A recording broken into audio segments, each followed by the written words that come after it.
Welcome to ABCD guide YouTube channel. প্রিয় বন্ধুরা, আজকে আমি নবম শ্রেণীর প্রথম পর্যায় ক্রমিক মূল্যায়ন পরীক্ষার ভূগোল বিষয়ের প্রথম অধ্যায় থেকে সাজেশন এবং তার উত্তর দিব। এখানে কিন্তু আমি এই ভিডিওটির মাধ্যমে আমি এই প্রথম অধ্যায় থেকে অর্থাৎ গহ্বর পৃথিবী এই অধ্যায় থেকে যে 5 নম্বরের প্রশ্ন এবং 3 নম্বরের প্রশ্ন তোমাদের পরীক্ষাতে পড়বেই, সেই প্রশ্নটি তোমাদের এখানে উত্তর দিয়ে দিব এবং কিভাবে প্রশ্নগুলো পড়ে তাও তোমাদের দেখিয়ে দিব। তাছাড়া এই প্রশ্নটি শুধু নয়, এর প্রশ্নটা বাইরেও আমি আরো দুটি প্রশ্ন অতিরিক্ত প্রশ্ন তোমাদের দিয়ে দিয়েছি উত্তর সহ। তাহলে আজকে এই প্রথম যে প্রশ্নটি তোমাদের পরীক্ষায় পড়বেই সেটি হচ্ছে পৃথিবীর গোলাকত্বের 3টি প্রমাণ দাও। এই প্রশ্নটি আবার ঘুরিয়ে তোমাদের এইভাবে নিচে যেভাবে দেওয়া আছে, পৃথিবীর গোলকাকৃতির সপক্ষে 3টি প্রমাণ দাও, পৃথিবীর গোলকাকৃতির 1টি প্রমাণ দাও, পৃথিবীর গোলকাকৃতির সপক্ষে 3টি যুক্তি দাও। এইভাবে বিভিন্নভাবে তোমাদের প্রশ্নগুলো পরীক্ষায় পড়ে, বিভিন্নভাবে পরীক্ষায় প্রশ্নগুলো তোমাদের পড়ে থাকে। তবে এখানে তোমাদের যে প্রথম যে প্রশ্নটা তোমরা দেখতে পাচ্ছ, গোলকত্বের 3টি প্রমাণ দাও, সপক্ষে 3টি প্রমাণ দাও, এই প্রশ্নগুলো 5 নম্বর পরীক্ষায় পড়ে। আবার এখানে দেখতে পাচ্ছ তোমরা এই প্রশ্নটির ক্ষেত্রে কে তোমাদের দেওয়া আছে 1টি প্রমাণ দাও। এখানে কিন্তু প্রশ্ন সেট হয়েছে 2 নম্বরের, অর্থাৎ 2 নম্বরের প্রশ্ন পড়লে পর তোমাদেরকে 1টি প্রমাণ দিতে হবে। আবার এই প্রশ্নটি কিন্তু 3 নম্বরের প্রশ্ন পূর্ণমান হিসাবেও পরীক্ষায় পড়তে পারে, অর্থাৎ এই প্রশ্নটি বেশিরভাগ ক্ষেত্রে ম্যাক্সিমাম ক্ষেত্রে 5 নম্বরের প্রশ্ন হিসাবেই পরীক্ষায় পড়ে। তবে কোনো কোনো সময় তোমাদের 3 নম্বর বা 2 নম্বরের পরীক্ষায় পড়তে পারে। তবে এই প্রশ্ন পরীক্ষায় তোমরা কমন পাবেই এই প্রশ্নটি। তাহলে এরপরে আমি আরো দুটি প্রশ্ন তোমাদের দিয়েছি, যে প্রশ্ন দুটি তোমাদের করে নেবা। যদি এই প্রশ্নটি পরীক্ষায় না পড়ে তাহলে কিন্তু ওই প্রশ্ন দুটির মধ্যে একটি পরীক্ষায় তোমাদের থাকবেই। তাহলে শুরু করি উত্তর। এই প্রশ্নটি উত্তর দেওয়ার পদ্ধতি বা উত্তর দিতে থাকি। পৃথিবীর গোলাকৃতি সপক্ষে প্রমাণ হলো সূর্যোদয় ও সূর্যাস্তের তারতম্য। এখানে অবশ্যই তোমরা এটাকে আন্ডারলাইন করে দেবে। পৃথিবীর আকৃতি গোলাকার বলে পৃথিবীর আকৃতি গোলাকার বলে পশ্চিমের দেশ অপেক্ষা পূর্বের দেশগুলিতে সূর্যোদয় মধ্যাহ্ন সূর্যাস্ত আগে হয়।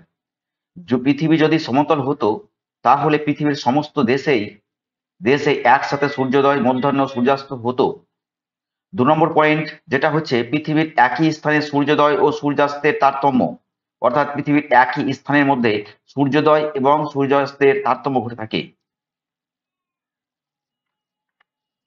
এটা আমি বোল্ড করে দিয়েছি তোমাদের বোঝার জন্য, পয়েন্টটা বোঝার জন্য।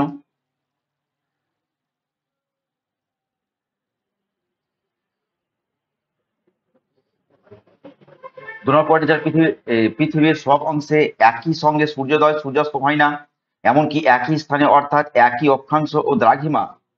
প্রথমে পর্বতের চূড়ায় সূর্যালোক পড়ে এবং পরে নিচু অংশে সূর্যালোক পড়ে। এছাড়া সূর্যাস্তের সময় সব শেষে পর্বতের চূড়ায় সূর্যালোক পড়ে। পৃথিবীর সমতল হলে সর্বত্র একই সঙ্গে সূর্যালোক পড়তো। পৃথিবীর গোলাকৃতির বলেই এরূপ হয়ে থাকে। এরপরে আমাদের আসবো 3 নম্বর পয়েন্ট। এই যে পয়েন্ট আছে বেলফোর্ডের লেভেল পরীক্ষা।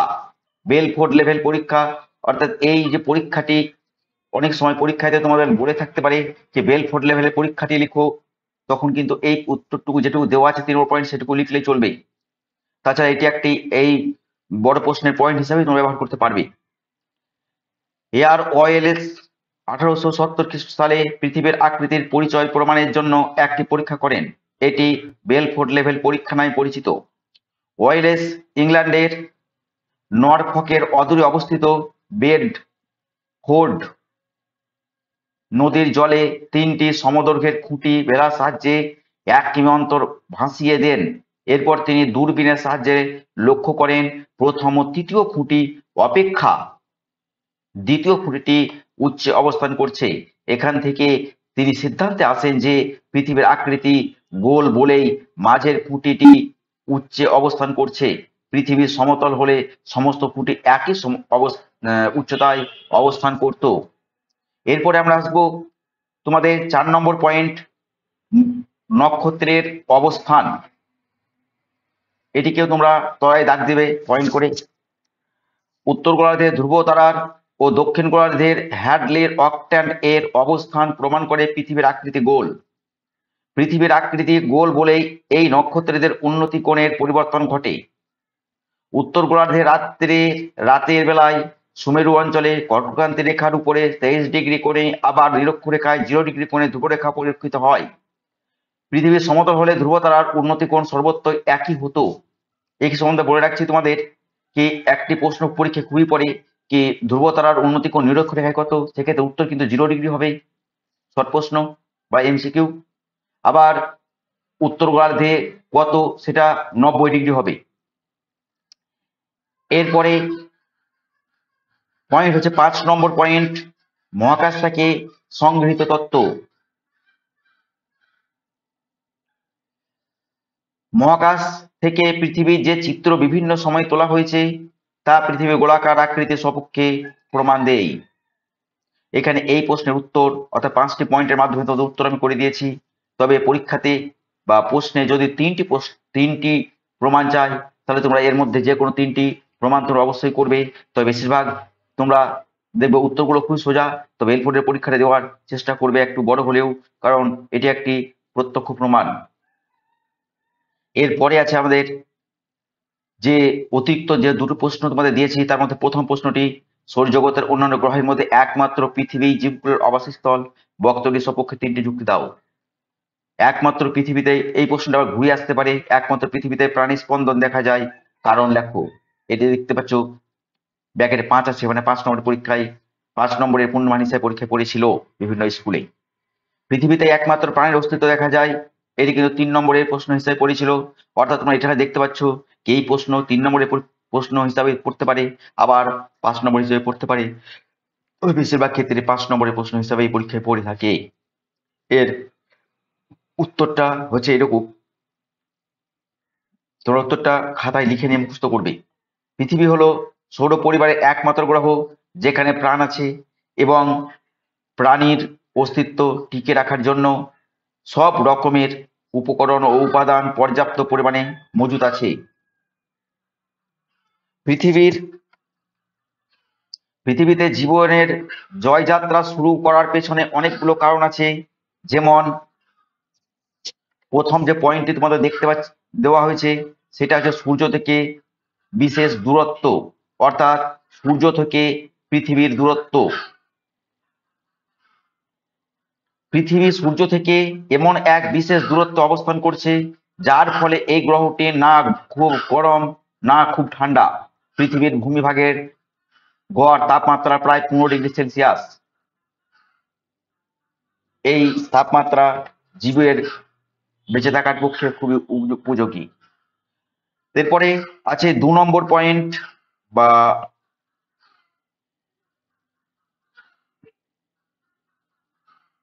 জলের উপস্থিতি। জল ছাড়া জীবন ধারণ করা এক কথা অসম্ভব।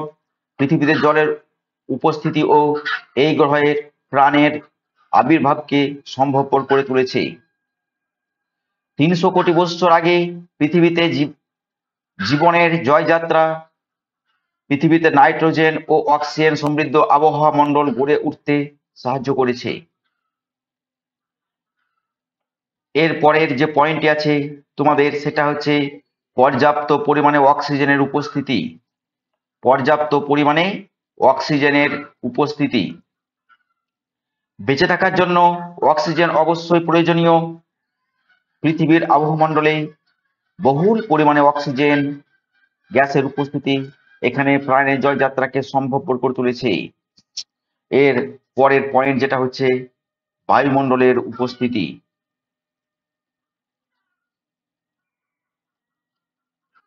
পৃথিবীকে ঘিরে আছে বায়ুমণ্ডলের অদৃশ্য স্তর, যা এক নম্বর হচ্ছে উষ্ণতার চরম ভাব থেকে পৃথিবীকে রক্ষা করেছে। 2 নম্বর, দিনের বেলায় সূর্য থেকে বিকিরিত সৌর তাপকে সরাসরি ভাবে পৃথিবীতে আসতে বাধা দিয়ে একে তুলনামূলকভাবে শীতল রাখে। অন্যদিকে রাত্রিবেলায় এক অদৃশ্য চাদরের মতো কাজ করে উষ্ণতাকে পৃথিবী ছেড়ে চলে যেতে বাধা দেয় এবং তাপমাত্রার ভারসাম্য বজায় রাখে। 4 নম্বর পয়েন্ট, বায়ুমণ্ডলের বিভিন্ন গ্যাসের একটি ভারসাম্য বজায় থাকে বলেই কার্বন ডাই অক্সাইড এবং অক্সিজেনের সাহায্যে পৃথিবীতে উদ্ভিদ ও প্রাণী সহ বিভিন্ন প্রাণী সহজেই বেঁচে থাকতে পারে। 5 নম্বর পয়েন্ট হচ্ছে বায়ুমণ্ডলীয় নাইট্রোজেন পরোক্ষভাবে উদ্ভিদ ও প্রাণীদেহে নাইট্রোজেনের চাহিদা মেটায়। 6 নম্বর, ওজোন গ্যাসের আবরণ সূর্য থেকে ক্ষতিকারক রশ্মি পৃথিবীতে প্রবেশে বাধা দেয়। 7 নম্বর, অক্সিজেনের জন্য পৃথিবীতে আগুন জ্বালানো যেমন সম্ভব হয়েছে তেমনি কার্বন ডাই অক্সাইড পৃথিবীতে তাপের ভারসাম্য বজায় রাখে। 7 নম্বর পয়েন্ট, বায়ুমণ্ডলীয় জলীয় বাষ্প বৃষ্টিপাত ঘটিয়ে পৃথিবীতে জলের ভারসাম্য বজায় রাখে। এখানে কিন্তু তোমাদের প্রশ্ন দিয়ে তোমাদের যে 3টি চাই পৃথিবীতে স্পন্দনের কারণ যদি চাই তাহলে কিন্তু তোমরা গোটাটাই লিখবে। যদি তোমাদের অনেক বড় হয়ে থাকে তো নিচের পয়েন্টগুলো তো বাদ দিয়ে দিবে। আর যদি একটি বা দুটি প্রমাণ চাই তাহলে এই প্রমাণগুলোর মধ্যে একটি বা দুটি প্রমাণ নয়, কারণ চাই তাহলে একটি দুটি কারণ তোমরা দিয়ে দিবে। বেশিরভাগ তোমরা নিচের দিকে যে অংশটি আমি কালার করে দিয়েছি এই অংশটি প্রয়োজন যদি হয় তাহলে তোমরা বাদ দিতে পারো, তবে তোমরা এমনিতেই সহজে বাদ দিবে না, কারণ 5 নম্বরের প্রশ্ন হলে সম্পূর্ণটাই কিন্তু লিখবে। এটি তোমাদের বেশি নম্বর পাওয়ার পক্ষে উপযোগী হয়ে উঠবেই। এরপরে আমরা আসবো যে অতিরিক্ত প্রশ্ন তোমাদের দুটি দিয়েছিলাম তার মধ্যে একটি উত্তর তোমাদের করে দিলাম। আরেকটি প্রশ্ন, শেষ প্রশ্ন যেটা, পৃথিবীর জিওট আকৃতির সপক্ষে যুক্তি দাও। এই প্রশ্নটা আবার ঘুরিয়ে দিতে পারে, পৃথিবীর আকৃতি অভিগত গোলাকার, ব্যাখ্যা করো।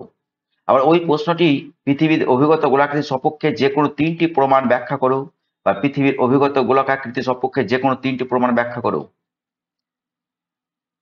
এই প্রশ্নটির উত্তর এখন আমি দিচ্ছি। পৃথিবীর অভিগত গোলাকাকৃতির প্রমাণ সমূহ। পৃথিবীর অভিগত গোলাকাকৃতির প্রমাণগুলি হলো, প্রথম যে পয়েন্টটি হচ্ছে আমার মাধ্যাকর্ষণ বল ও বস্তুর ওজন। মাধ্যাকর্ষণ বল ও বস্তুর ওজন, দূরত্বের সঙ্গে মাধ্যাকর্ষণ বলের বিপরীত সম্পর্ক পরীক্ষা করে দেখা গেছে নিরক্ষরেখায় পৃথিবীর মাধ্যাকর্ষণ বল সবচেয়ে কম, কারণ ভূকেন্দ্র থেকে এর দূরত্ব সবচেয়ে বেশি। অন্যদিকে মেরু বিন্দুতে মাধ্যাকর্ষণ শক্তি সবচেয়ে বেশি, কারণ উত্তর দক্ষিণ চাপা হওয়ায় ভূকেন্দ্র থেকে এই দুই স্থানের দূরত্ব কম। সুতরাং নিরক্ষরেখা থেকে যতই মেরুর দিকে যাওয়া যায় ততই পৃথিবীর মাধ্যাকর্ষণ বল বাড়তে থাকে, আর এই জন্য নিরক্ষীয় অঞ্চল অপেক্ষা মেরু অঞ্চলের বস্তুর ওজন বেশি হয়। পরে যে 2 নম্বর পয়েন্টটি হচ্ছে আবর্তনের ফলে পৃথিবীর মধ্যভাগ খোলা ও মেরুদেশ চাপা। পৃথিবী নিজের অক্ষের চারিদিকে আবর্তন করায় এক কেন্দ্র বহির্মুখী বল উৎপন্ন হয়। পৃথিবী যখন গ্যাসীয় ও তরল অবস্থায় ছিল তখন ওই বলের প্রভাবে মেরু অঞ্চলের বস্তু নিরক্ষীয় অঞ্চলের দিকে সরে আসে। নিরক্ষীয় অঞ্চলে পদার্থের কেন্দ্রীয় ভবন ঘটায় ওই অংশ স্ফীত হয়েছে। অন্যদিকে মেরু অঞ্চলে পদার্থের ঘাটতি হওয়ায় তা চ্যাপ্টা হয়েছে। উল্লেখযোগ্য যে আবর্তন বেগ বেশি হলে গ্যাসীয় অবস্থায় গ্রহের চ্যাপ্টা হওয়ার মাত্রা বাড়ে। বৃহস্পতি, শনি প্রভৃতি বহিঃস্থ গ্রহগুলির আবর্তন বেগ অনেক বেশি থাকায় এরা পৃথিবী অপেক্ষা বেশি চ্যাপ্টা। এরপরে আছে তোমাদের 3 নম্বর যে পয়েন্টটি, নিরক্ষীয় ব্যাস ও মেরু ব্যাসের পার্থক্য। নিরক্ষীয় ব্যাস ও মেরু ব্যাসের পার্থক্য এই সম্বন্ধে তোমাদের বলে রাখি, নিরক্ষীয় ব্যাসার্ধ মেরু ব্যাসার্ধের মধ্যে পার্থক্য কত, এই পরীক্ষায় এমসিকিউ কিংবা শূন্যস্থান যে কোনো ভাবে পরীক্ষায় পড়তে পারে, এটি তোমরা মুখস্থ করে নেবে। উত্তর হবে 43 কিমি। এইটি পরীক্ষায় তোমাদের পড়েই। অবশ্যই পরে ভিডিওটিতে গুরুত্বপূর্ণ শর্ট প্রশ্ন এবং 2 নম্বরের প্রশ্নগুলো আছে, 2-3 নম্বরের প্রশ্ন সেগুলো তোমাদের দিয়ে দিব। সুতরাং যদি সেগুলো প্রয়োজন হয়ে থাকে তাহলে তোমরা আবার সেই ভিডিওটি দেখে নিও। হিসাব করে দেখা গেছে পৃথিবীর নিরক্ষীয় ব্যাস 12,757 কিমি ও মেরু ব্যাস 12,714 কিমি। সুতরাং পৃথিবীর নিরক্ষীয় ব্যাস পৃথিবীর মেরু দেশীয় ব্যাসের চেয়ে 43 কিমি বেশি। 43 কিমি বেশি, এটি বলছিলাম। অর্থাৎ পৃথিবীর পূর্ব পশ্চিমের পরিধি উত্তর দক্ষিণের পরিধির চেয়ে কিছুটা বড়। এরপরে 4 নম্বর যে পয়েন্টটা তোমাদের হচ্ছে সেটা হচ্ছে ঘড়ির সময় পরিবর্তন। 1671 সালে ফরাসি জ্যোতির্বিদ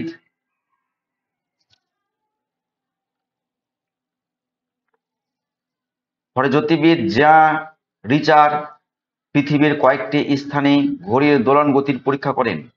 তিনি দক্ষিণ আমেরিকার কেইন দ্বীপে, যেটি 5 ডিগ্রি উত্তরে অবস্থিত, ভ্রমণকারী লক্ষ্য করেন তার ঘড়িটি প্রতিদিন 2.5 মিনিট দেরি করে চলছে, অথচ এই ঘড়িটি প্যারিস শহরে যেটা হচ্ছে 48 ডিগ্রি 30 মিনিট উত্তর ঠিক সময় দিচ্ছিল।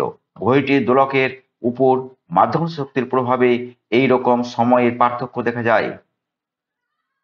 অভিগত গোলকের জন্যই পৃথিবীর মাধ্যাকর্ষণ বল নিরক্ষরেখায় কম ও মেরুতে বেশি, তাই ঘড়ির দোলনের এরূপ পার্থক্য হয়েছে। এরপরে যে 5 নম্বর পয়েন্টটা হচ্ছে নক্ষত্র পর্যবেক্ষণ।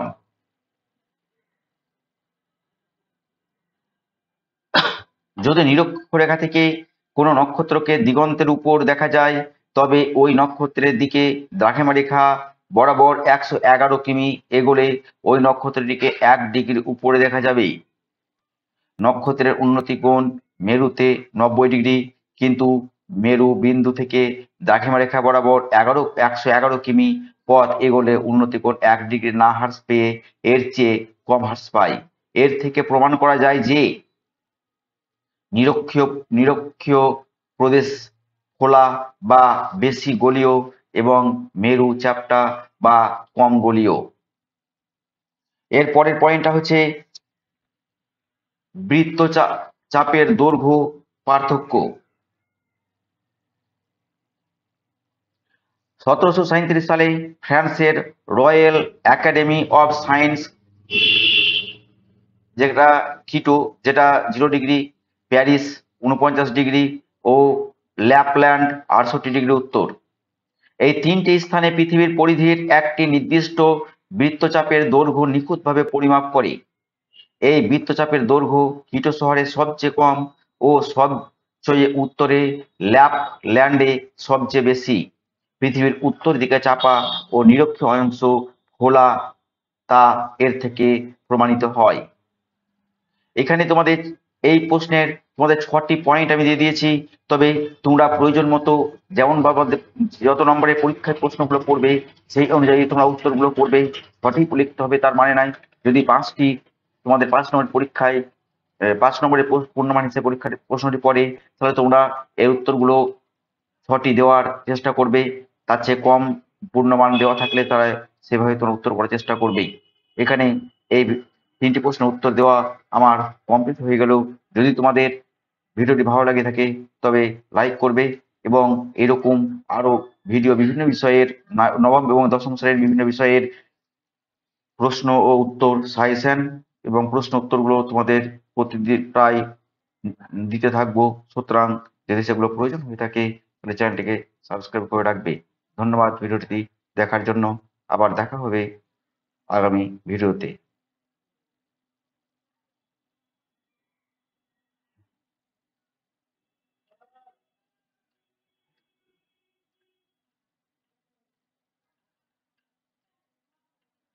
তো এখানে মনে রাখবে প্রথম যে প্রশ্নটি সেটি তোমাদের সবচেয়ে গুরুত্বপূর্ণ। এটা মাথায় রেখে করবে, কারণ এগুলোই কিন্তু তোমরা প্রথম যে প্রশ্নটি সেটি তোমরা সব মুখস্থ করে নেবে।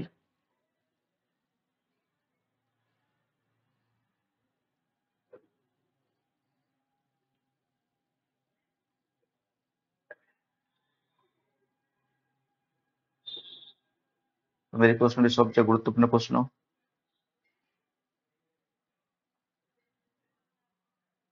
এটি অবশ্যই তোমরা মুখস্থ করবে।